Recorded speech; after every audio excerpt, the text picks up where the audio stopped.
Right now, it's 25 after the hour, and I am very pleased to have with us on the program Adrian O'Reilly, the Oklahoma Director of Students for Concealed Carry on Campus. Adrian, how you doing tonight? I'm doing just fine. Thanks for having me, sir. You bet.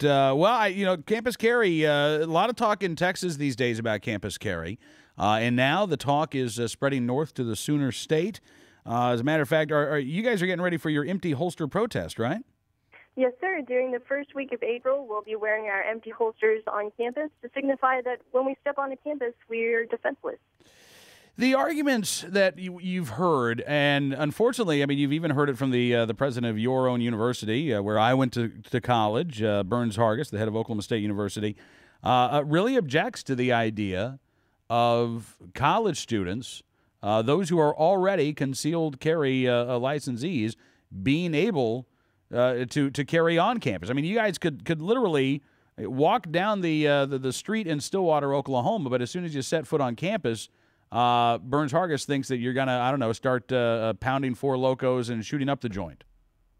Yes, sir. I don't understand why the university presidents have that conception of these 21-year-olds and other individuals who are licensed to carry virtually everywhere else.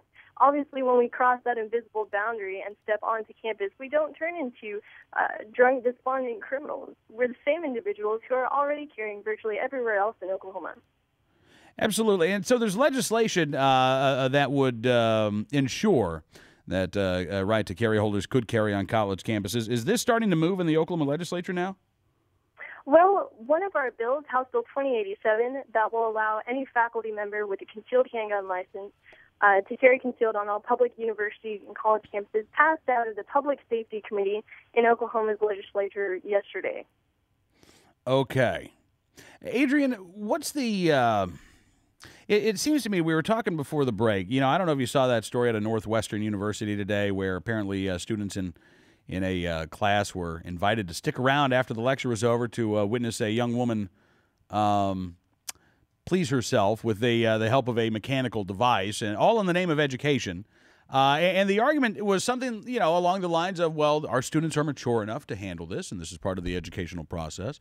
I'm trying to figure out how it is that when academics are trying to justify behavior that a lot of us find really odd, that we're told that college students are mature enough to handle it. And yet, when they object to behavior that most of us consider completely normal, we're told that college students are too immature to handle the responsibility of legally carrying a firearm.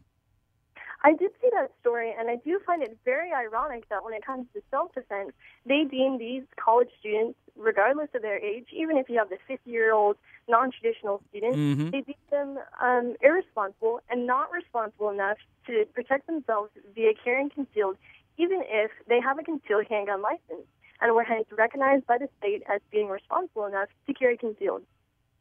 So how do we address this this argument that they have that college students are just too irresponsible to handle this? Well, I think the main thing we need to do in Oklahoma and across our nation is spread education about this subject. We need to point out to people that this isn't going to change who can carry. It just changes where they can carry. So the same individuals who are carrying off campus and aren't getting drunk and emotionally snapping and going on violent rampages aren't going to do that when they cross that invisible boundary. I don't see why a college campus is such a unique place. It's unique in the sense that every criminal has a government guarantee that every law-abiding citizen on that campus is disarmed.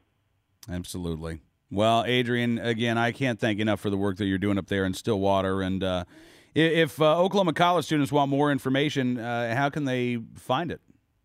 Well, they can visit our Facebook page, Oklahoma Students for Concealed Carry on Campus, or our national website, concealedcampus.com. All right, Adrian, thanks again for coming on the program. We'll talk to you again soon. Thank you, sir.